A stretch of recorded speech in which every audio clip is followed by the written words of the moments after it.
समय के लिए क्यों ना अपनी आंखों को बंद करेंगे। महान जीवित परमेश्वर, हम तेरे सिंहासन के पास आते हैं खुदावन, तेरी स्तुति करते हैं, तेरी बड़ाई करते हैं, तेरी प्रशंसा करते हैं। परमेश्वर, आज तेरे भवन में खुदावन तेरी आराधना करने, तेरी स्तुति करने, परमेश्वर तुझे ऊंचा उठाने, परमेश्वर हम आज यहाँ आए। खुदावन होने दे तेरी आराधना हम आत्मा और सच्चाई से करने वाले हो सके। परमेश्वर होने दे खुदावन हम तुझे ऊंचा उठाने वाले हो सके। परमेश्वर पवित्र आत्मा तो हमारी सहायता कर, तो हमारी मदद कर खुदावन। परमेश्वर जब हम तेरी आराधना करते, तेरी स्तुति करते हैं खुदावन, परमेश्वर पवित्र आत्मा तू हमारे बीच में चल फिर खुदावन, क्योंकि तू योग्य परमेश्वर है खुदावन। तेरे तुल्य इस पृथ्वी पर कोई नहीं खुदावन। ये पृथ्वी तेरे पाँव की चौकी है खुदावन, और स्वर्ग तेरा सिंहासन। कितना ही महान हमारा परमेश्वर जो वायदे का सच्चा खुदावन है। परमेश्वर तेरा धन्यवाद परमेश्वर, इस दिन के लिए, इस घड़ी के लिए खुदावन। हम तेरी आराधना करते हैं, तेरी स्तुति करते हैं खुदावन। हम जो कुछ करते हैं परमेश्वर तेरी महिमा के लिए होने दे। परमेश्वर सारा आदर महिमा तुझे देते हैं। हम इस विनती को यीशु मसीह के नाम से मांगते हैं, आमीन। आमीन।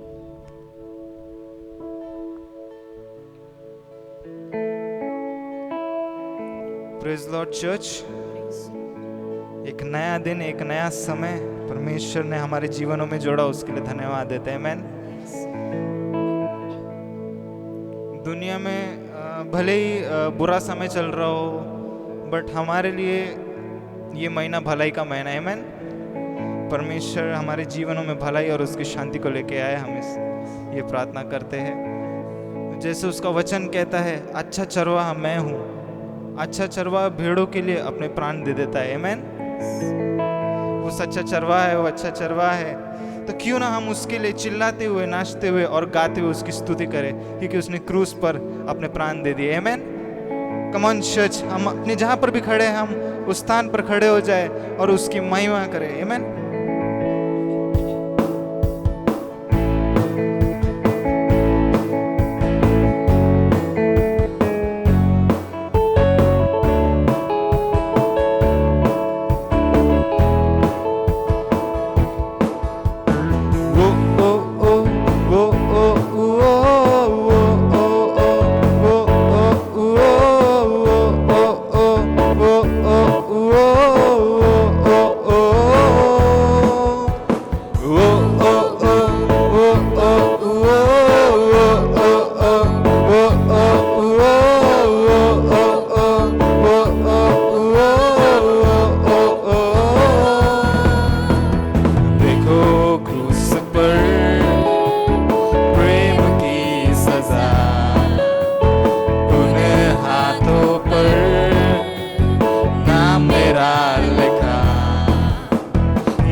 सबको ये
हरदम रहूंगा, महिमा में मैं निश्चित जाऊंगा, यीशु के संग में हरदम रहूंगा।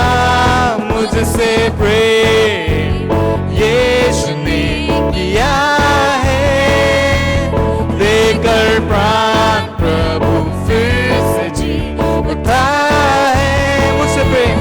मुझसे प्रेम यीशु ने किया है, देकर प्राण प्रभु फिर से जी उठा है। तो मैं चिल्ला कर गाऊंगा, सबको ये सुनाऊंगा, मुझे प्रेम ने है पाया। वो मेरा बीत बीत गया, मुझको अजीज मिल गया, सब कुछ हो गया है नया। फिर एक बार तो मैं चिल्ला कर गाऊंगा, सबको ये सुनाऊंगा, मुझे प्रेम ने है पाया। वो मेरा बीत बीत गया, मुझको अजीज मिल गया, सब कुछ हो गया है नया। एक आखिरी बार वो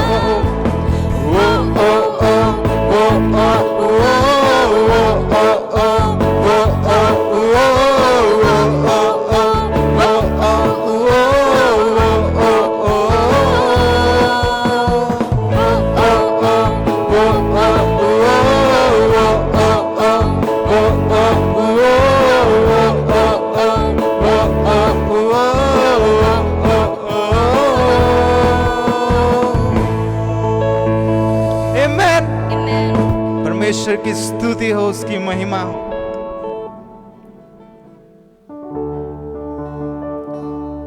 वो महान परमेश्वर है, उसकी महिमा स्वर्ग और धरती पर निरंतर होने पाए। आमीन। आज का दिन परमेश्वर ने हम सबको दिया है, तो क्यों ना हम उसका उपयोग उसकी स्तुति उसकी महिमा के लिए किए। क्योंकि कई लोग हैं जो ये सब चीजों में भागी नहीं हो पाते, पर जब परमेश्वर ने आपको मौका दिया है तो क्यों ना हम उसकी महिमा करें।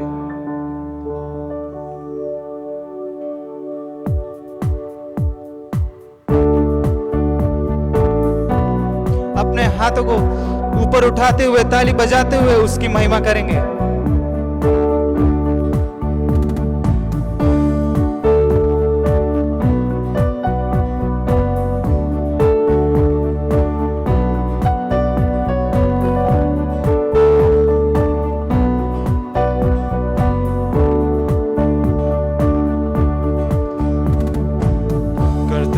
तेरी हम स्तुति हृदय की गहराइयों से, करते हैं तेरे हम स्तुति हृदय की गहराइयों से। यीशु तू ही है हमारा प्रभु, यीशु तू ही है हमारा प्रभु। महिमा हो तेरी, महिमा हो तेरी। अपने हाथों को उठाते हुए ओ महिमा हो तेरी, महिमा हो तेरी। यीशु तू ही है हमारा प्रभु। यस लॉर्ड, तू ही है हमारा प्रभु।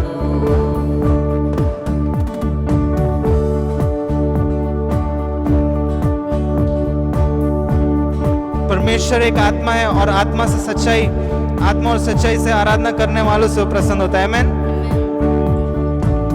आत्मा और सच्चाई से तेरी आराधना करेंगे,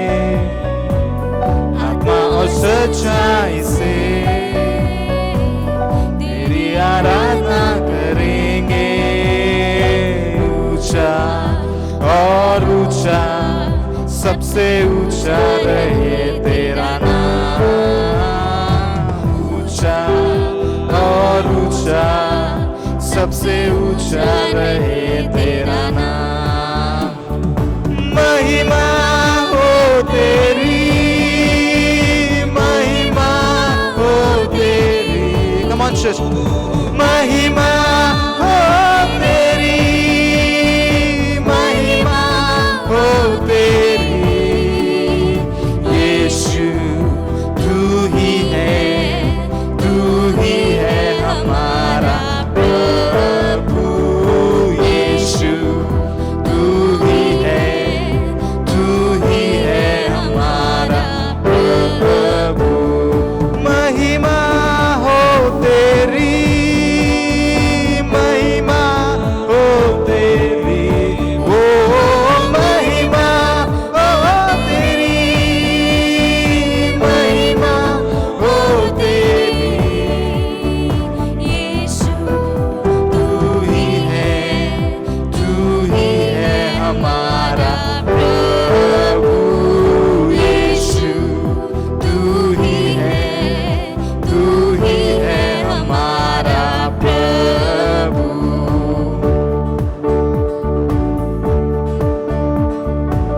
करते हैं तेरे हम स्तुति हृदय की गहराइयों से, करते हैं तेरी हम स्तुति हृदय की गहराइयों से, यीशु तू ही है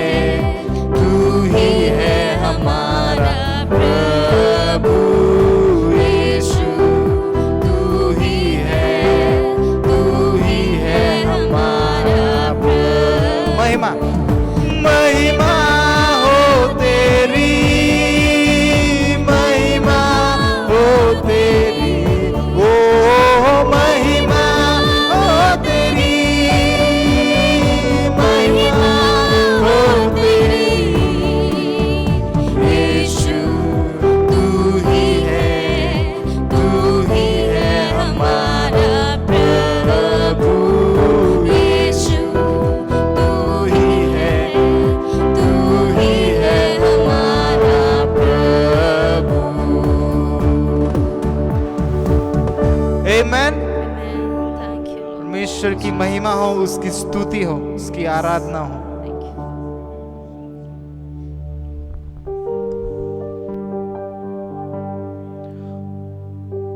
उसका प्यार बेशुमार है, उसका प्यार हमारे लिए अनंत है, उसका प्यार सागर से भी गहरा है।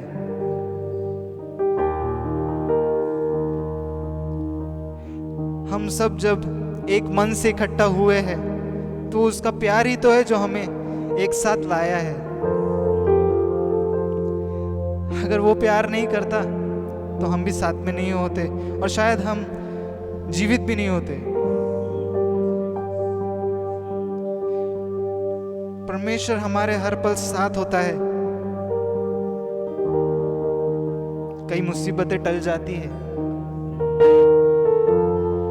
वो हाथों हाथ उठा लेता है हमें।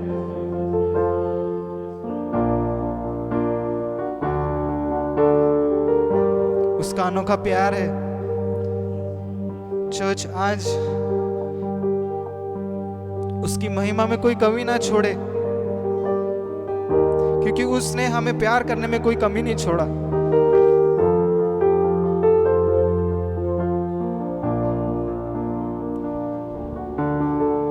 Thank you, Jesus. क्यों ना हम अपने हाथों को स्वर्ग की ओर उठाए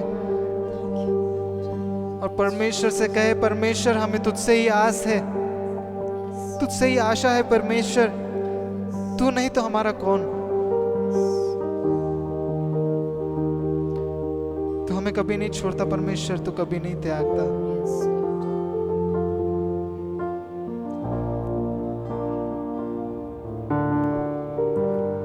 परमेश्वर का वचन कहता है, हे बोझ से दबे लोगों मेरे पास आओ, मैं तुम्हें विश्राम दूंगा। Yes. आज जो कोई भी हम में से बोझ में है, परमेश्वर के कांधों पर वो बोझ को डाल दे, क्योंकि परमेश्वर विश्राम देने वाला परमेश्वर है। हमें उतनी क्षमता नहीं कि हम ये सब चीज़ों को अपने सर पर ले लें, पर वो परमेश्वर महान है। वो सृष्टि का रचता है परमेश्वर। वो हम उसके मजबूत कंधों पर हमारी सारी चिंताओं को डाल सकते हैं। तो क्यों ना हम उसके लिए गाए, उसके लिए उसको महिमा दे।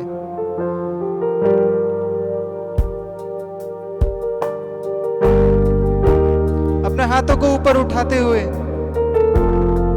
उस परमेश्वर की ओर देख कर कहे, हे परमेश्वर, मुझे तुझसे आस है।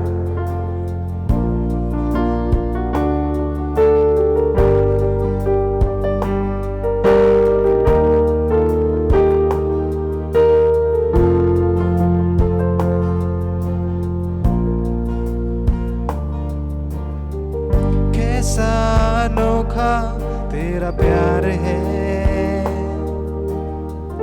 लाया है मुझको जो यहाँ। मेरा वजूद भी है क्या, तेरे बिना मेरे खुदा। कैसा अनोखा, कैसा अनोखा तेरा प्यार है, आया है मुझको जो यहाँ। मेरा वजूद भी है क्या, तेरे बिना मेरे खुदा। तू हर पल साथ है, तेरा एहसास है, तुझसे ही आस है प्रभु। छू लूं तुझे, पालूं तुझे, ये आरज़ू है प्रभु। छू लूं तुझे, पालूं तुझे, ये आरज़ू है प्रभु। कैसा अनोखा, कैसा अनोखा तेरा प्यार है। कम ऑन चर्च, आया है मुझको जो यहाँ। मेरा वजूद भी है क्या, तेरे बिना मेरे खुदा। तू हर पल साथ है, तेरा एहसास है, तुझसे ही आस है प्रभु। छू लूं तुझे, पालूं तुझे, ये आरज़ू है प्रभु। छू लूं तुझे, पालूं तुझे, ये आरज़ू है प्रभु।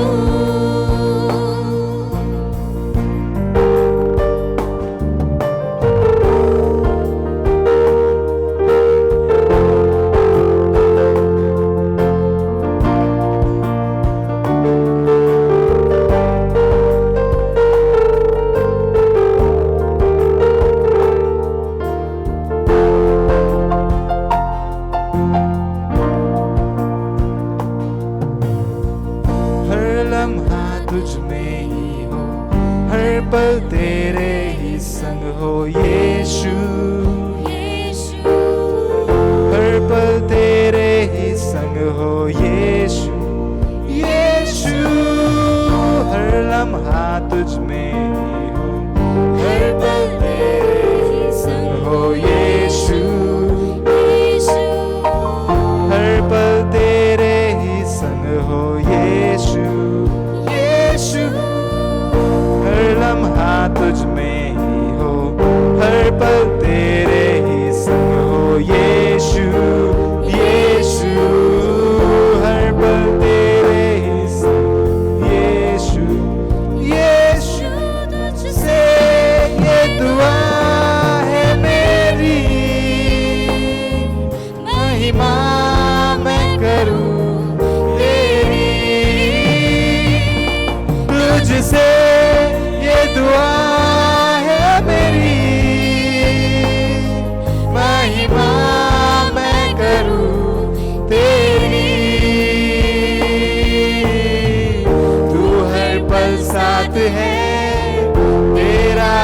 एहसास है, तुझसे ही आस है प्रभु।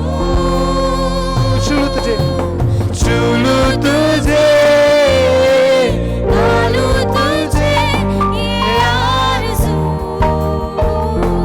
है प्रभु। छू लूं तुझे, पालू तुझे, ये आरज़ू है प्रभु। कैसा अनोखा तेरा प्यार है, आया है मुझको जो यहाँ। मेरा वजूद भी है क्या, तेरे बिना मेरे खुदा। तू हर पल साथ है, तेरा एहसास है, तुझसे ही आस है प्रभु। छू लूं तुझे, पालू तुझे, ये आरज़ू है प्रभु। छू लूं तुझे, पालू तुझे, ये आरज़ू है प्रभु। अनोखा तेरा प्यार है, आया है मुझको जो यहाँ। मेरा वजूद भी है क्या, तेरे बिना मेरे खुदा। तू हर पल साथ है, तेरा एहसास है, तुझसे ही आस है प्रभु। छू लूं तुझे, पालू तुझे, ये आरज़ू है प्रभु। छू लूं तुझे, पालू तुझे, ये आरज़ू है प्रभु। ये आरज़ू है प्रभु।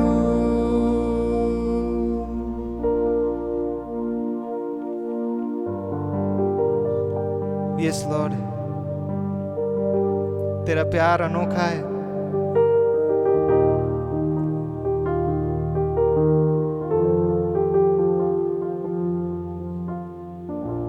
हम तेरा धन्यवाद करते परमेश्वर।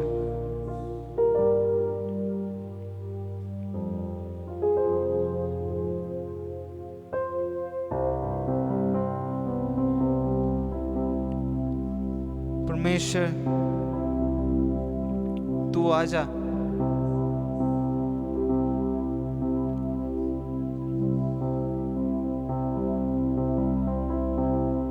हम तुझे बुलाते हैं परमेश्वर। तुम्हारे मनों में, हमारे दिलों में तू आजा परमेश्वर।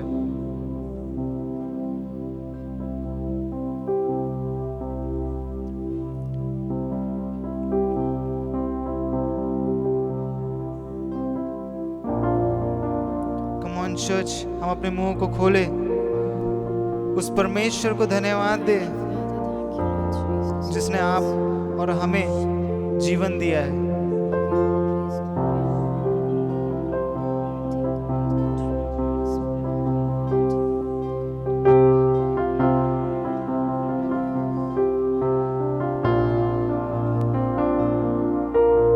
Yes, Lord.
खुदावंद आ, तू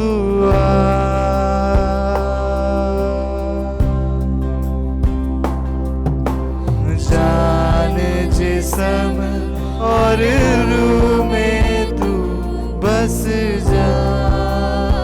रूह पाक, रूह पाक खुदा तू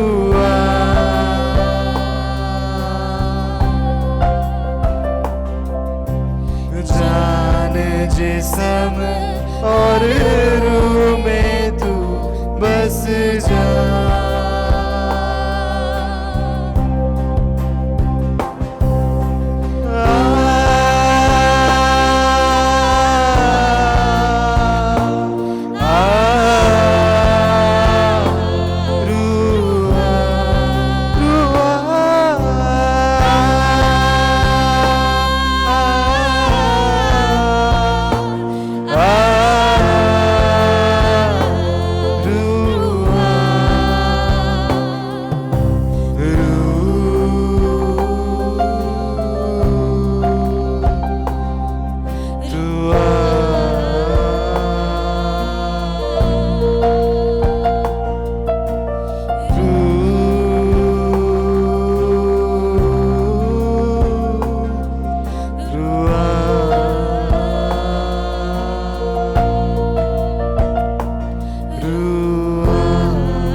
शोले लपक लपक जब आते हैं बंधन सारे टूट के गिरते जाते हैं। कम ऑन चर्च, रूह की शोले लपक लपक जब आते हैं बंधन सारे टूट के गिरते जाते हैं।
रुआ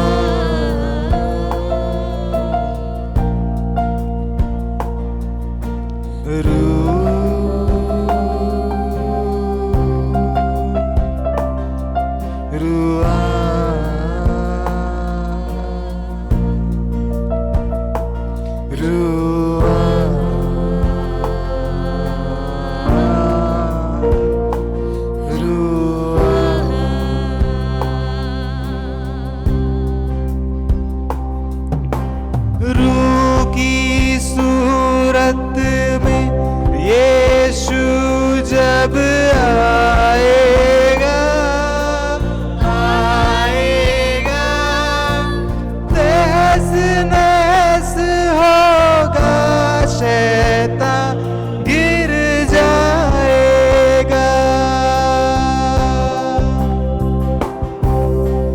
रूह की सूरत में यीशु जब आएगा आएगा तहस नहस होगा शैतान गिर जाएगा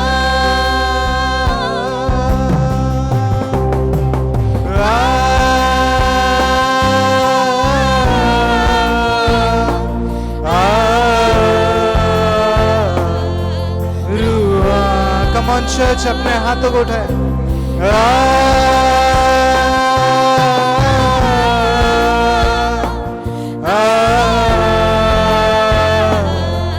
रुआ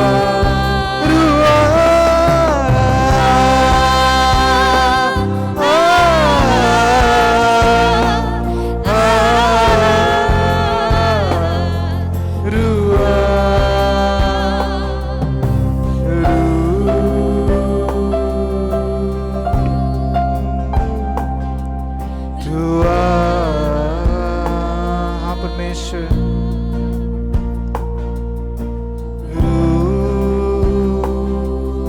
तू आजा परमेश्वर हमारे बीच में तू आ हमारे दिलों में तू आ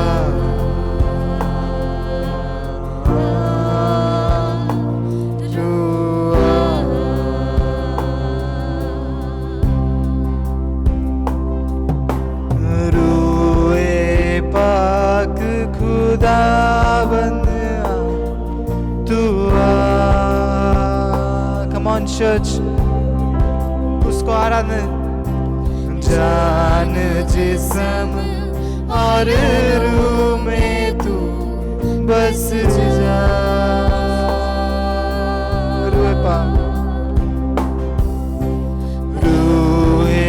पाक खुदाबंद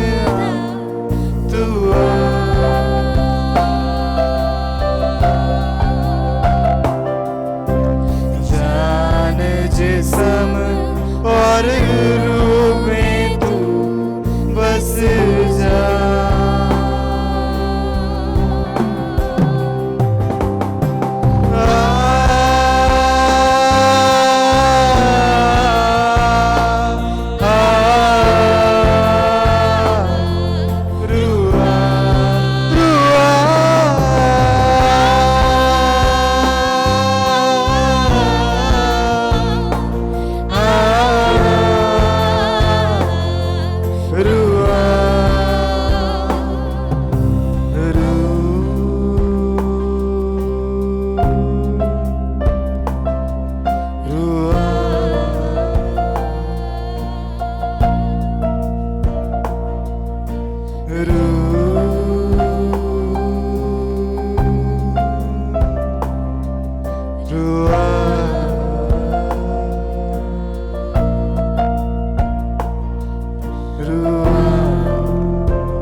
परमेश्वर जान और जिस्म में परमेश्वर तू समा जा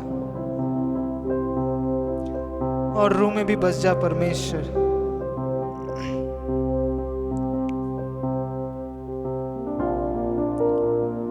तेरा धन्यवाद देते हैं परमेश्वर आज की आराधना के लिए। Thank you, Father Lord. तो हमारे साथ है परमेश्वर, तेरा धन्यवाद हो। तो हर पल हमारे साथ है परमेश्वर, तेरा धन्यवाद हो। Thank you, Lord Jesus. परमेश्वर हमने जैसे भी तेरी आराधना की है परमेश्वर, उन्हें पाए तू उसे ग्रहण कर।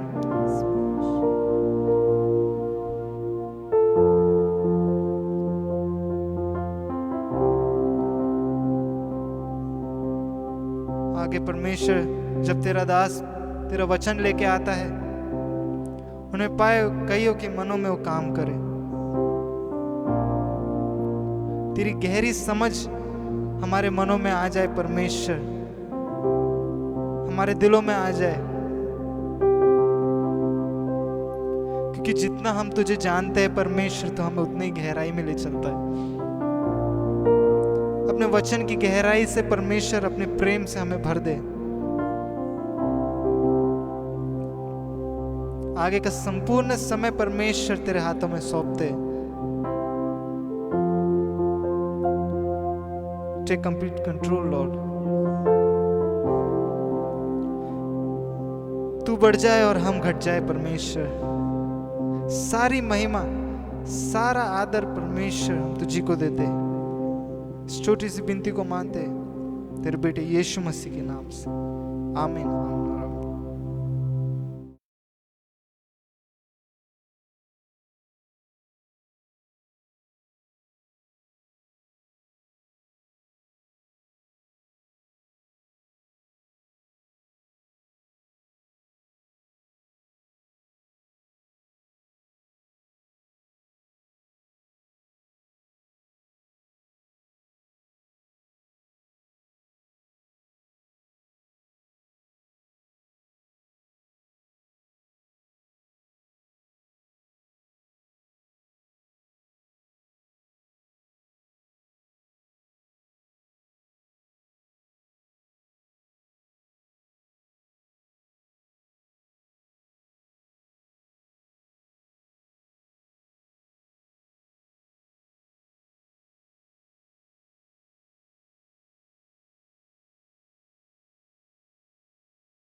Hallelujah, praises to Lord Jesus.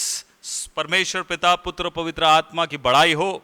आज के सुंदर दिन के लिए हम परमेश्वर का धन्यवाद करते हैं और मैं विश्वास करता हूं कि आप आराधना में हमारे साथ बने थे। परमेश्वर के अजीजों, इसके पहले कि मैं कलाम में जाऊं, मैं एक बात कहना चाहता हूं। आराधना में उपस्थित होना, परमेश्वर की आराधना करना, यह इतना आसान भी नहीं है, क्योंकि शत्रु जानता है जब एक विश्वासी परमेश्वर की आराधना करता है, परमेश्वर उसके शत्रुओं पर उसे जयवंत करता है।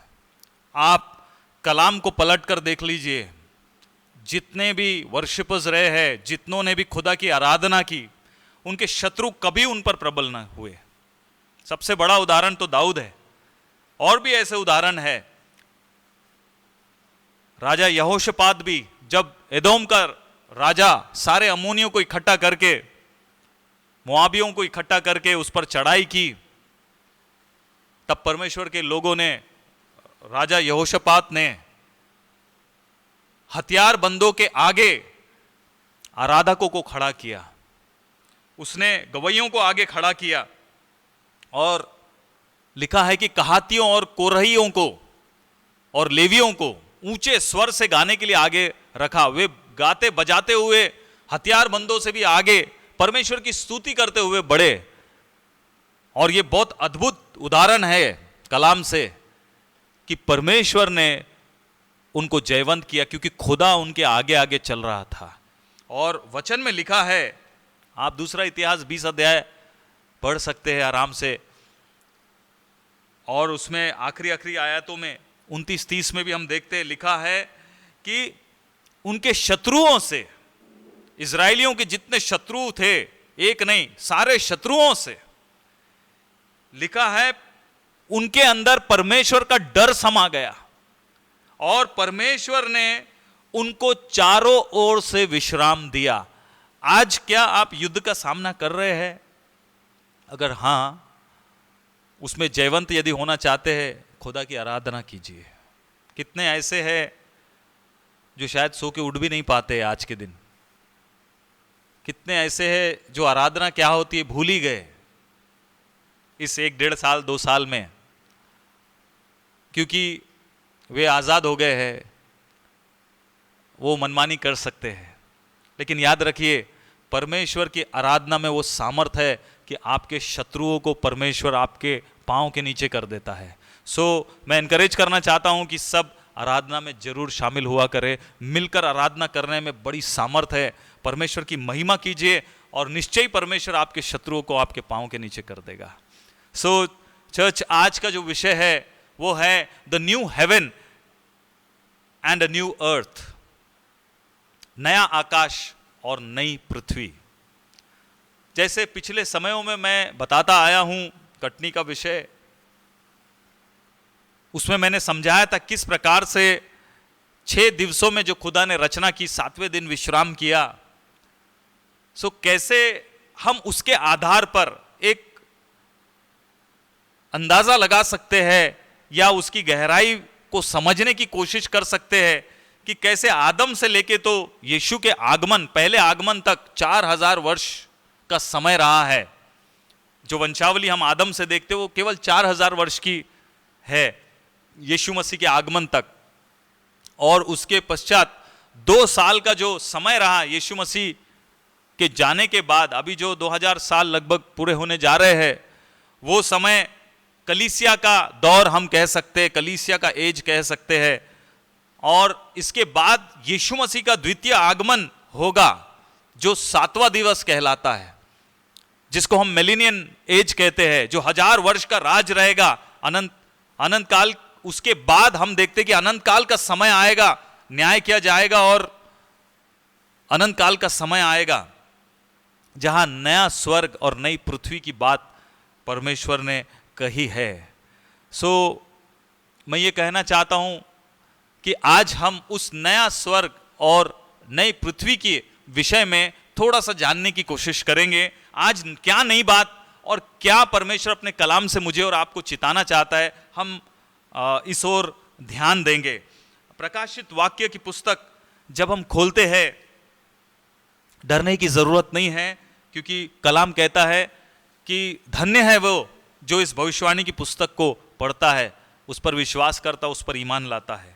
आपके साथ कुछ अनहोनी नहीं होगी, लेकिन आपके साथ भला होगा। 21वें अध्याय पहली आयत कहती है, रेवलेशन चैप्टर 21 वर्स 1 सेज, फिर मैंने नए आकाश और नई पृथ्वी को देखा, क्योंकि पहला आकाश और पहली पृथ्वी जाती रही थी और समुद्र भी ना रहा। यहां पर यूहन्ना जो आत्मा में देख रहा है, जो दर्शन देख रहा है, वो कह रहा है, वो खुली आंखों से देख रहा है, नए आकाश और नई पृथ्वी को देख रहा है, क्योंकि पहला आकाश और पहली पृथ्वी जाती रही और समुद्र भी ना रहा। समुद्र भी ना रहा अर्थात ये जो पृथ्वी है, आप जानते हैं कि इसका 3/4 लगभग 3/4 हिस्सा पानी में डूबा हुआ है, पानी से कवर्ड है और घिरा हुआ है। और लिखा है कि जो नई पृथ्वी होगी उसमें भजनकार और कई नबी जैसे यशा, यहेजकेल, जकरिया, यिर्मयाह, ये सब पुस्तकों में वर्णन है कि उस नए पृथ्वी पर नदियां और छोटी छोटी झीलें भी होगी, जिसका वर्णन इन पुस्तकों में है। सो ये जो 7वां दिवस जिसको हम कह रहे हैं यीशु मसीह के द्वितीय आगमन के समय में, जिसकी हम सभी बाट जो रहे हैं, यदि आप विश्वासी हैं तो आपकी आशा यीशु मसीह के द्वितीय आगमन की ओर है और आप गंभीरता से जो अपना जीवन है वो परमेश्वर के भय में बिता रहे, उसकी इच्छा पर चलने का यत्न कर रहे हैं। और हम सभी जानते हैं और विश्वास करते दृढ़ता से कि यीशु मसीह दोबारा आएंगे, क्योंकि यीशु मसीह ने वायदा किया है और उसका कोई भी वायदा कभी अधूरा नहीं रहता है। सो ये जब उसके द्वितीय आगमन में जब 1000 वर्ष का राज्य होगा और वो समय पूरा किया जाएगा, उसके बाद परमेश्वर एक परखे हुए लोगों को तैयार कर चुका होगा, जिन्होंने संसार पर, अपने शरीर पर तथा शैतान पर जय प्राप्त किया है। और फिर हम देखते हैं, बाइबल हमको बताती है, रेवलेशन 20वें अध्याय में, प्रकाशित वाक्य 20वें अध्याय में 10वें आयत में लिखा है कि शैतान आग और गंधक की उस झील में, जिसमें वो पशु और झूठा भविष्यद्वक्ता भी होगा, डाल दिया जाएगा। और इसके बाद हम देखते हैं कि श्वेत सिंहासन का न्याय होगा और जिस किसी का नाम मेमने के जीवन की पुस्तक में लिखा हुआ न मिलेगा, वह आग की झील में डाला जाएगा। ये बातें काल्पनिक नहीं है, ये बातें भविष्यवाणी की पुस्तक का एक बहुत बड़ा अहम हिस्सा है। आने वाली बातों के विषय में खुदा का ये पवित्र शास्त्र, पवित्र कलाम जो है, जिसका एक बिंदु भर भी टलने वाला नहीं है, वो कह रहा है, यूहन्ना ने आंखों से देखा है, दर्शन से दर्शन पाया है, खुदा ने उसको दिया और कहा लिख और बता दे, कह दे। आज कलीसिया को यह पुस्तक दी गई है। आज परमेश्वर के अजीजों, गंभीर समय है, बहुत कठिन समय है, वरन मैं कहूंगा ऐसा समय है कि आप आराधना में भी पूरी तरह से शामिल हो नहीं सक रहे हैं। क्यों? क्योंकि कठिन समयों से गुजर रहे हैं। आज कलाम की ओर आप अपने कान नहीं लगा सक रहे हैं। क्यों? क्योंकि कष्ट हो रहा है, आप बैठ नहीं सक रहे, आप बेध्यान हो रहे हैं, क्योंकि आप घिरे हुए हैं, कठिन समयों से गुजर रहे, चिंताओं में पड़ गए हैं। शत्रु को मालूम है कि आपको किस तरह से आपके ध्यान को भटकाए। कलाम सुनने का समय सबसे गंभीर समय है। और याद रखिए, जैसे वचन का बीज बोया जाता है, वचन, मैं कहता हूं ये सबसे कठिन समय है, क्योंकि तुरंत बीज बोने के दृष्टांत में हम देखते कि चिड़िया आती है और चुग कर लेकर चले जाती है बीज को, क्योंकि बीज ही नहीं रहेगा तो कहां से फसल खड़ी होगी, कहां से फल उत्पन्न होंगे। सो याद रखिए कि यह समय गंभीर है और हम कलाम की ओर पूरा ध्यान दें। सो वचन बताता है कि मेमने के पुस्तक में मेरा और आपका और हर एक विश्वास करने वाले का नाम होना अवश्य है। जितने उस पर विश्वास करते, मन फिराते, सच्चाई से अंत तक उसके प्रति वफादार रहेंगे, उनका नाम जीवन की पुस्तक में पाया जाएगा, मेमने की पुस्तक में पाया जाएगा।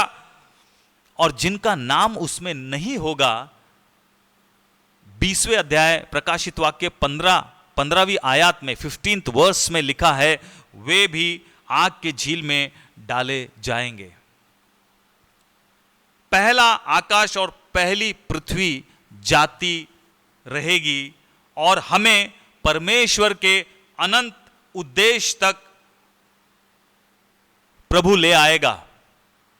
उसके लोग जो मसीह के साथ हमेशा हमेशा के लिए इस नई पृथ्वी में जिएंगे और राज करेंगे। यह खुदा की इच्छा है, क्योंकि परमेश्वर हमको अपने समीप में बनाकर रखेगा और इन तमाम बातों से हमें छुटकारा देगा। यही बात तो इस नए आकाश और नई पृथ्वी के विषय में बता रहा है। 21 अध्याय 5वीं आयत प्रकाशित वाक्य रेवलेशन में लिखा है, जो सिंहासन पर बैठा था उसने कहा, देख मैं सब कुछ नया कर देता हूं, सब कुछ नया कर देता हूं। इस नए पृथ्वी नए आकाश की जो बात खुदा कर रहा है, मुझे और आपको, मेरी आपकी परिस्थिति को, सब बातों को, एवरीथिंग, यहां तक कि इस देह को भी खुदा नया कर देगा।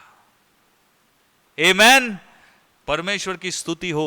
परमेश्वर नई बातों का परमेश्वर है। जब ये 7000 वर्ष पूरा हो जाएगा, 7000 वर्ष का काल, हम अभी उस समय के बहुत निकट है, 7वें दिवस के बहुत निकट है, 6वां दिन समाप्त होने के बहुत निकट है। और जब ये 7वां दिवस या ये 1000 वर्ष का काल जो यीशु मसीह के साथ राज करने का मिलेनियम एज, जब ये खत्म हो जाएगा, 8वां दिवस शुरू होगा। 8वां दिवस मतलब सप्ताह में तो 7 ही दिन है। 8वां दिवस कहां से है? मतलब 7 दिन खत्म होने के बाद जो अगला दिवस 8वां दिवस है या अगले सप्ताह का पहला दिवस है, ये 8वां दिवस जो है ये शुरू होगा। नंबर 8 जो है प्रोफेटिक में, भविष्यवाणी में यदि हम देखें, 8 का मतलब एक नई शुरुआत है।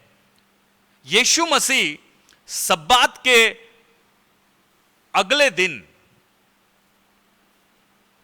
रविवार के दिवस को, सप्ताह का जो दूसरी सप्ताह का जो पहला दिवस था, 8वां दिवस जिसको हम कहेंगे, it was the 8th day, मतलब 7 दिन खत्म होने के बाद का जो संडे, दूसरे सप्ताह का पहला दिवस है, यीशु मसीह का पुनरुत्थान हुआ। अगर हम उसको देखें टेक्निकली 8वां दिवस हम कह सकते हैं, 7 दिन पूरे होने के बाद 8वां दिवस, क्योंकि हमारा ध्यान केंद्रित है आज 8वें दिवस की बात पर। 7 दिन खत्म हो गए, 7000 वर्ष के बाद क्या होगा? ये 8वां दिवस नई शुरुआत को बताता है। यीशु मसीह के लिए भी, यीशु मसीह के साथ हर एक विश्वासी के लिए एक नई शुरुआत। यहां पर तकनीकी तौर पर यदि हम देखें तो जो 7 है वो उसका मतलब अशुद्धता को बताता है। देखिए, जब लोथ होती है तो लोथ को छूने की इजाजत याजक को नहीं है,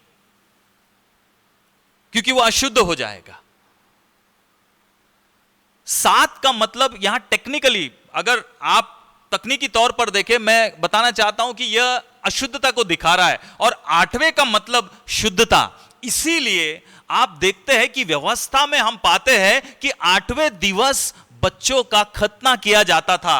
पुराने नियम के अनुसार 8वें दिवस ही बच्चों का खतना कराया जाता था। जितने पुरुष हैं, जितने लड़के हैं, जितने बच्चे हैं, उनके गुप्त अंग का मांस का एक टुकड़ा अलग किया जाता था, जिसका आत्मिक मतलब है, क्या है आत्मिक मतलब? गिरी हुई प्रकृति जिसके साथ मनुष्य जन्म लेता है, उसे काट कर अलग करना। It was the cutting of the flesh और a cutting away of the fallen nature with which all are born. हम उस गिरे हुए प्रकृति, उस स्वभाव के साथ जन्म लेते हैं, और खतने का उद्देश्य, आत्मिक मतलब यह था कि हमारा वो स्वभाव हमसे दूर किया जाए और हम परमेश्वर के लिए शुद्ध और पवित्र बने। जब ये बात निकल गई है, मैं आपका ध्यान लेकर आना चाहता हूं रोमियो 2 अध्याय में, और उसके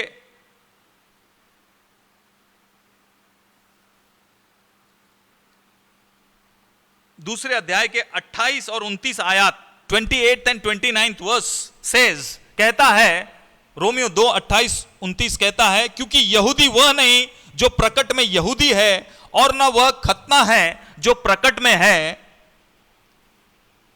और देह में है, पर यहूदी वही है जो मन में है, और खतना वही है जो हृदय का और आत्मा में है, न कि लेख का। ऐसे की प्रशंसा मनुष्य की ओर से नहीं परंतु परमेश्वर की ओर से होती है। सो यहां पौलुस बता रहा है, जो लोग घमंड करते थे अपने शारीरिक दशा पे, क्या हो गया, लोग अपने शारीरिक दशा पे घमंड करने लगे। और बहुत अच्छे से पौलुस ने बताया कि खतना कराने के बाद भी यदि आप व्यवस्था में नहीं चल रहे तो क्या फायदा उस खतना का। और जो अन्य जाति यदि व्यवस्था पर चल रहे बिना खतना की दशा में, तो वो उनसे उत्तम है। सो यहां पौलुस बता रहा है कि यह सिर्फ एक विधि बन के न रह जाए, लेकिन दरअसल इसका आत्मिक मतलब यह है कि हमारे हृदय का, हमारी आत्मा का जो है यह शुद्धिकरण जरूरी है, ताकि हम परमेश्वर के साथ मेल रखे, उसकी इच्छा के अनुसार आगे बढ़े। देखिए स्तिफनुस जो पहला शहीद था, उसके विषय में लिखा है प्रेरितों के काम 7वां अध्याय 51 वचन 7:51, एक्ट्स चैप्टर 7 वर्स 51 में, जब स्तिफनुस को पकड़कर महायाजक की सभा के सामने खड़ा किया गया, तब वो बंदी बनाया गया और लाया गया। तब उसने लोगों को, जब वो संदेश दे रहा था, तो उसने कहा, हे हठीले और मन और कान के खतना रहित लोगों, तुम सदा पवित्र आत्मा का विरोध करते हो, जैसा तुम्हारे बाप दादे करते थे वैसे ही तुम भी करते हो। यहां क्या कह रहा है, हे हठीले मन और कान के खतना रहित लोगों। सो यहां पर आप देखिए, ये जो खतना के विषय में कह रहा है, यह उस गिरी हुई प्रकृति, फॉलन नेचर को बताता है जिसके साथ हम जन्म लेते हैं। हम परमेश्वर के खिलाफ रहते हैं, हम परमेश्वर से दूर होते हैं। सो वो कह रहा है, यहां पर कहने का तात्पर्य यह है कि 8वां दिवस जो है यह दर्शाता एक नई शुद्धता को। बच्चा जो है शुद्धता के लिए उसका खतना कराया जाता था और एक नई शुरुआत को दर्शाता है। यहां पर परमेश्वर सब कुछ नया कर देने की बात कहता है। पौलुस ने गलातियों 6 में बहुत अच्छी बात कही, जबरदस्त बात कही, 15th and 16th में। गलेशियंस चैप्टर 6 वर्स 15 and 16, क्योंकि न खतना कुछ है और न खतना रहित कुछ है, परंतु नई सृष्टि। अगर कुछ है तो नई सृष्टि है, it is the new creation. और इस नया आकाश और नई सृष्टि की जो बात, नई पृथ्वी की बात है, उसमें परमेश्वर मुझे और आपको, देखिए हमको कलाम में लिखा है, पौलुस बहुत अच्छे से कुरिन्थियों में भी कहता है कि अब हम एक नई सृष्टि है। सो वो चाह रहा है कि खतना रहित कुछ नहीं है, अगर कुछ है तो नई सृष्टि है। क्या आपके अंदर वो बात आई है? क्या आपका हृदय से, आपका आत्मा से आपका खतना हुआ है? क्या आपने अपने आप को परमेश्वर के लिए शुद्ध किया है, पवित्र किया, अलग किया है? क्या जितने इस नियम पर चलेंगे उन पर और परमेश्वर के इज़राइल पर शांति और दया होती रहे, वो कह रहा है। सो ये 8वां दिवस दरअसल परमेश्वर के द्वारा सब कुछ नया करने का समय है। आई वॉन्ट टू टेल, आज जितने कठिन समयों से गुजर रहे हैं, आने वाला महीना it is a new beginning. आने वाला महीना it is a new beginning, prophetically 8 month. आज हम यीशु के नाम से घोषणा करते हैं, आने वाला महीना जो है आपके लिए एक नई शुरुआत का महीना हो, और इस पूरे महीने में आप खुदा की भलाई को देखेंगे। परमेश्वर आपके साथ साथ चलेगा। और देखिए, सिर्फ इस पृथ्वी की बात, इस पृथ्वी की बात तक सीमित नहीं है परमेश्वर का कलाम। परमेश्वर आने वाले नए आकाश, नई पृथ्वी की बात कह रहा है। देखिए, ये 8वां दिवस परमेश्वर सब कुछ नया करने की बात कह रहा है। ऐसा प्रतीत होता है कि जब यह 1000 वर्ष का समय यीशु मसीह के साथ उसका राज्य समाप्त होगा और तब पुस्तकें खोली जाएगी और हम देखते हैं सब कुछ नया होने की जब बात आ रही है, तब संपूर्ण ये जो जगत है, ये पूरा विश्व है, जितना भी देखने में आ रहा है, अंतरिक्ष है, सब कुछ टल जाएगा, जाता रहेगा, इट विल पास अवे।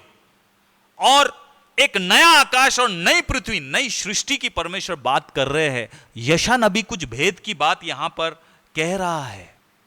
यदि आप यशा नबी की पुस्तक उसका 65 अध्याय, आइज़ाया चैप्टर 65, उसके 17वीं आयत को पढ़ते हैं, वहां लिखा है 65 का 17, 65 का 17, क्योंकि देखो मैं नया आकाश और नई पृथ्वी उत्पन्न करता हूं और पहली बातें स्मरण न रहेगी और सोच विचार में भी न आएगी। इसका मतलब पृथ्वी पर मेरा और आपका जो एड्रेस है वो मुझे और आपको स्मरण नहीं रहेगा। इस पृथ्वी की बातों को हम स्मरण नहीं रखेंगे, लेकिन लिखा है, कह रहा है, नया आकाश नई पृथ्वी को जब उत्पन्न करता है, पहली बातें स्मरण न रहेगी और सोच विचार में भी नहीं आएगी। सोच विचार में भी नहीं आएगी। यह नया आकाश और नई पृथ्वी परमेश्वर के सन्मुख, कलाम कहता है, सदा बनी रहेगी। इसी यशा नबी की पुस्तक 66 में, चैप्टर 66, आखिरी अध्याय है यशा नबी की पुस्तक का, और उसकी 22वीं आयत वर्स 22 कहती है, क्योंकि जिस प्रकार नया आकाश और नई पृथ्वी जो मैं बनाने पर हूं मेरे सन्मुख बनी रहेगी, उसी प्रकार तुम्हारा वंश और तुम्हारा नाम भी बना रहेगा, यहोवा की ये वाणी है।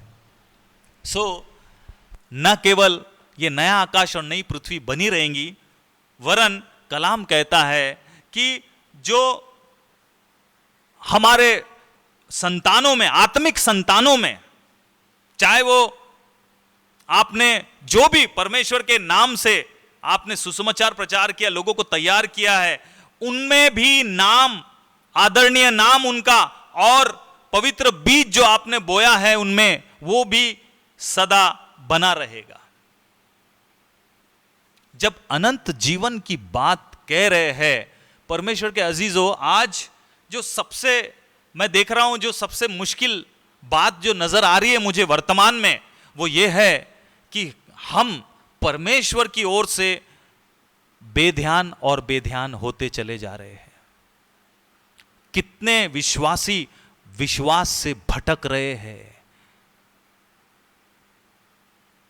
देखिए दुनिया कैसे गिन रही है, कोरोना से इतने मर गए, चले गए, लेकिन मैं ये कहता हूं कितने ऐसे हैं कि कोरोना से तो बच गए, लेकिन वे अनंत जीवन से हाथ धो बैठे हैं। कितने ऐसे जिन्होंने शैतान का हाथ थाम लिया, वे जीते जी मर गए हैं। क्यों? इतने समय तक